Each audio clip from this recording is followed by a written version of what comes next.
Welcome back to Watch Party. My name is Didi Museri. If you're new here, thank you so much for joining us. Please feel free to follow us on Spotify or Apple Podcasts or any other platform where you find the podcast. We really appreciate you guys.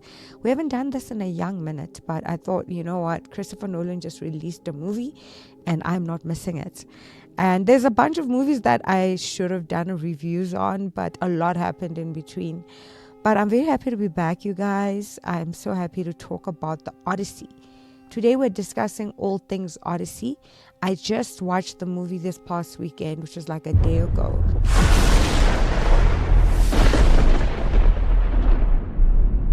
Odysseus.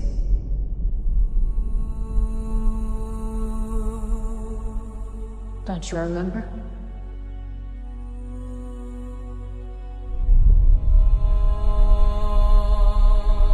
Thunder. Fire. Death. I remember. A wife. A son. Home.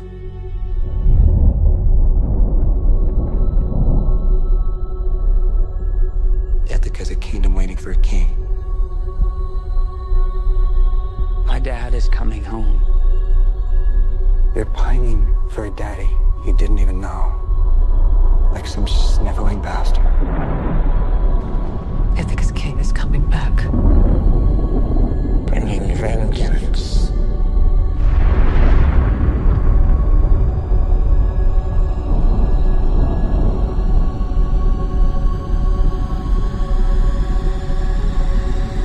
Bringing it all.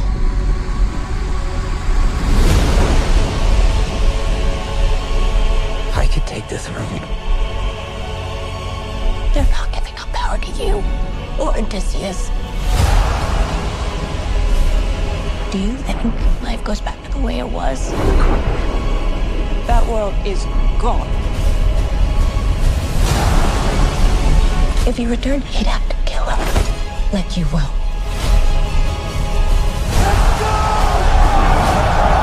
You gods don't speak in ways we understand. Who doesn't understand pain? Or blood? The gods told you. Then I defy the gods.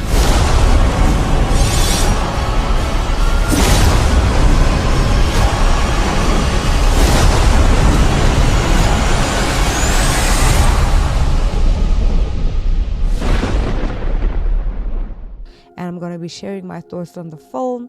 If you haven't watched it, I'm going to do my best to not spoil the plot for you. This is best to listen to if you actually have watched the film, so that we can sort of have an interaction together. You know what I mean? Like, you can sort of express your thoughts. We're going to open up the comment section. If you let us know what you thought about the movie, the theater where you chose to watch the film. This podcast really takes us through the experience of watching the film. I don't just talk about the film and give my critical analysis of the film, but I talk about the entire experience, because I'm not just passionate about film, I'm passionate about the experience of watching films. The reason I still go to the theater is because I do love the atmosphere of a theater. I love the big screen. I always have this thing. Whenever a movie comes out, I have a tradition. I have to book a luxury or a prestige theater. In this case, like a Cinema Prestige for Stay Kiniko. Buying tickets for the Odyssey, I hesitated a little bit because my day ended up being swamped. And I ended up having distractions whilst I was buying tickets. And in my distractions, the tickets sold out. Like, I was planning on watching this at Prestige in Sandton. Tickets sold out. IMAX was my second option in Rosebank. Tickets sold out. And I know I'll be judged for choosing Prestige over IMAX. Many people would say, why didn't you just go for IMAX? Because the screen is bigger and the experience is so much better. And the movie is short on IMAX, so it's only ideal to watch it on IMAX. So I'm torn, because I watched it on a normal theater, which is a 2D theater. I'm torn whether or not to go and rewatch the film on IMAX or to just watch it at Prestige, because Prestige is still 2D. So I'll decide, because I do intend on rewatching this movie so that I can really gather myself. Because I'll tell you something. I didn't get to have my Prestige experience that I normally do for all my movies. But I did go to Cinema Nouveau in Rosebank because that's the only place where I could get tickets last minute because it was sold out. Guys, when I tell you, this movie is very popular right now. It's very hot right now, and it's one of the hottest films at the moment. So if you're going to go watch it, expect a full house. It was packed when I went to watch. Arrived at Cinema Nouveau. To be honest, I did not enjoy my time at that theater. People were incredibly distracting. When you're sitting in a theater and people keep going up and down, people arriving late in the theater, people getting up in the middle of the movie to go and take popcorn and get snacks, incredibly annoying. And what was more annoying was the fact that they walk in front of the screen. So even if you can try and ignore it, it was difficult to ignore it because people just kept getting up. I'm like, what kind of theater is this?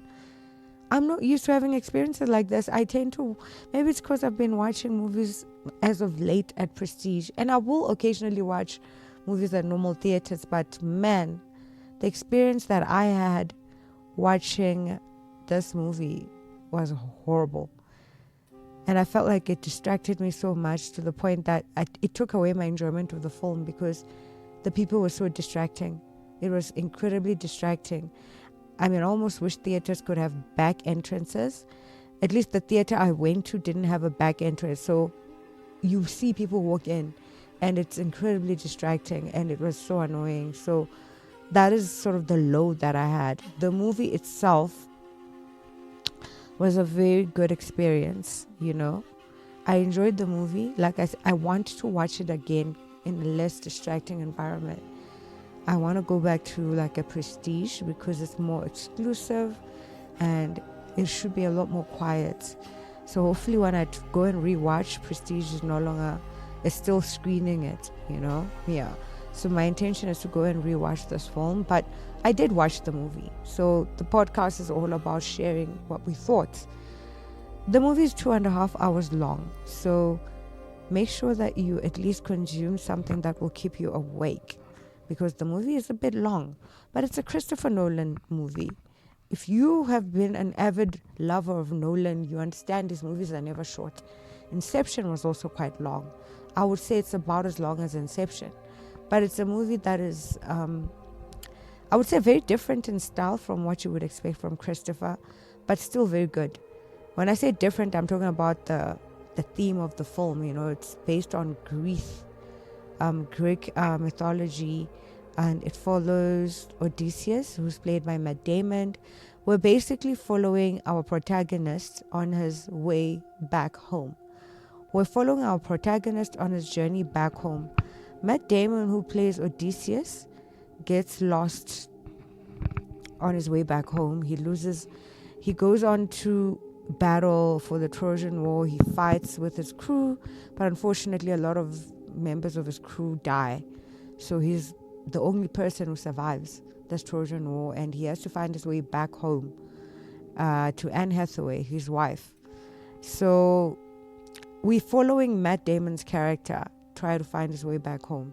Now, of course, it wouldn't be a story without challenges, without obstacles. It's not going to be an easy way back home for him. He meets a bunch of, we follow the entire story. We see him arrive at the war place. We see them go to war, and we see some of them die. At some point, he even talks to the dead fallen soldiers that were fighting in the war. And he has to explain himself, and he has to explain himself to like ghosts of the fallen soldiers that died at the war. And then it's almost, you're watching a hero's journey. You're watching this man try to make his way home. He goes back with the surviving men that he has on his boat, and they end up on another island where they find this lady who lives alone in this island, who basically feeds. She's almost like a witch because these men are hungry, they're tired from war, and they need food. And she offers them food. However, little do they know that the food is poisoned to turn them into pigs. So these men devour that food without knowing, and then she turns them all into pigs. And Odysseus was left behind. So Odysseus now has to follow his men to find out what's happening, because they've been gone for a minute. He goes into the house, but he picks it up very quickly that something is off here. He begs the lady to turn them back into humans, of which she does. And she gives him his clue to find his way back home. And then he gets on his boat again, and his men unfortunately don't make it. There's a big storm.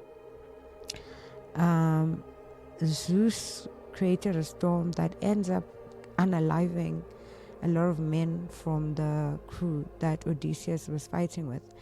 And as Odysseus is, trying to find his way back home, simultaneously we have another narrative at home. Remember, his wife, who he's left at home, has been waiting for this man for a long time. And people are starting to mumble and ask questions. People are curious about what's going on here. People are talking. It's a kingdom without a king. And people want to know if there will be another king. Is she going to remarry? She's being encouraged to take another husband so that they can be a king again. And so now she's now torn between waiting for her lover, her long lost lover, who is lost at war. She's not sure whether he's dead or alive. And, she has to resist all these, there's many people that obviously express interest in taking a hand in marriage, So Penelope, who is the wife of Odysseus, she's also the mother to Telemachus. Telemachus is played by Tom Holland. She has to wait, and she has to turn down different suitors. But, things look up for her at the end of the movie. And then her son, Telemachus, who is played by Tom Holland, is also on a mission of his own to try and find his dad. He wants to go and track down his father because he also wants to see the original king back on the throne. So he gets on the road and goes out on a quest to find his father. And they meet. He meets his father on his way back home. But the dad, Odysseus, does not reveal his identity immediately. He tries to downplay who he is so that people don't, I think, get too excited and announce his return. Because there's also threats on Telemachus. There are people who want to kill her. Robert Pattinson's character is a villain, Antinous, who, plots to kill Telemachus, because he wants his mom's hand in marriage so that he can be the ruler of that land where they all stay. So that's what happens in the movie. I'm trying to not give away too much in case someone hasn't watched this film, but it's a good film. It's considered like an adventure film. It's one of those. It's an adventure film. You're watching a man trying to make his way back home. The main storyline is Matt Damon's character, Odysseus, trying to find his way back home. And then you have the secondary narratives where Matt's wife, Penelope, is trying to resist the urge to take up another husband because she's still in love with Odysseus. And then you have Telemachus, a fatherless son who's on a quest to try and find his dad and restore balance in the kingdom. So that's what you're seeing. And of course, all these people are facing their own challenges. But eventually, everything comes together. And that's what I can tell you without giving away the complete narrative. The actress did a phenomenal job. Lupita Nyong'o is in this movie as well. Obviously, we know that there was a lot of backlash from people when it comes to the film's non-traditional approach. People did not like the fact that Christopher Nolan, changed things up, because people wanted that traditional Greek mythology with actors that reflect that world. And Christopher went the opposite direction. He chose a multiracial cast of people and he cast them in the story, and he created a nice, entertaining film for us to watch. And yeah, I would give it a 10 out of 10. It was a good film. It really was. It was a nice film. Like I said, I want to go back, just so that I can really satisfy my movie-going experience. I really enjoyed it. The cinematography is awesome. It was all filmed on IMAX. And it was nice, man. I can't tell you anything more. I mean, I try to describe it without giving too much away. I urge you guys to go and watch. This is a 10 out of 10 film. Anyone who loves Christopher will love this. It's like one of those adventure quest games. I would describe it to be similar to that. Like those quest games that you watch, I would say this movie is very similar to that. And even in the way it's set, even in how you see the characters, the world of the movie, and the world where the movie takes place is very similar to like watching a game quest in the movie. So yeah, thank you so much for joining, guys. Thank you for listening to the watch party. We always love having you here. Like, subscribe, and follow us on Spotify or Apple Podcasts. Join us again for our next episode. Good night.